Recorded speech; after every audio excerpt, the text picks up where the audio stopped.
Kolkata New Town Action Area 1-এ যদি আপনি একটা ভালো 3 বিএইচকে ফ্ল্যাট দেখছেন, নতুন ফ্ল্যাট দেখছেন এমআইজি কোঅপারেটিভ প্রপার্টিতে এবং হিডকো অ্যালোকেটেড প্লটের ওপরে, তাহলে ভিডিওটি স্কিপ করবেন না।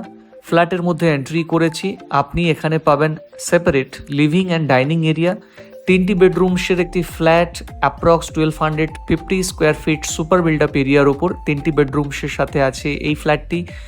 এই ফ্ল্যাটটির সব কিছু ওকে, পেপারস ক্লিন, আপনি যে কোনো দিন প্রপার্টি রেজিস্ট্রেশন করে মুভ ইন করতে পারেন। এটা আপনারা দেখলেন কমন ওয়াশরুম, এদিকটি দেখতে পাচ্ছেন লিভিং এরিয়া, সাথে বক্স উইন্ডো থাকছে এবং ঠিক এই দিকটি পড়ছে ডাইনিং এরিয়া, সাথে একটি কিচেন সেট আপ, কিচেনটা একদম সেপারেট থাকছে। 3 বিএইচকে এই ফ্ল্যাটটির মধ্যে টোটাল 3টি বেডরুমস, 2টি ওয়াশরুম, লিভিং ডাইনিং এরিয়া এবং কিচেন, এই সব কিছুই থাকছে।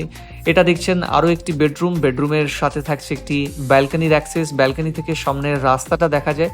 ফ্রন্ট বাই ফ্রন্ট 2টি ফ্ল্যাট আছে, অর্থাৎ G+4 স্টোরিড বিল্ডিংয়ের 4টি ফ্লোর, 8টা ফ্ল্যাট এবং নিচে একটি পার্কিং পাচ্ছেন, কাভার্ড পার্কিং। এই ফ্ল্যাটটির প্রাইস রাখা হয়েছে 82 লক্ষ টাকা। ম্যাজিক বক্স প্রপার্টিকে ফলো করুন এই ধরনের আরও নতুন প্রপার্টির আপডেট পাওয়ার জন্য। ধন্যবাদ।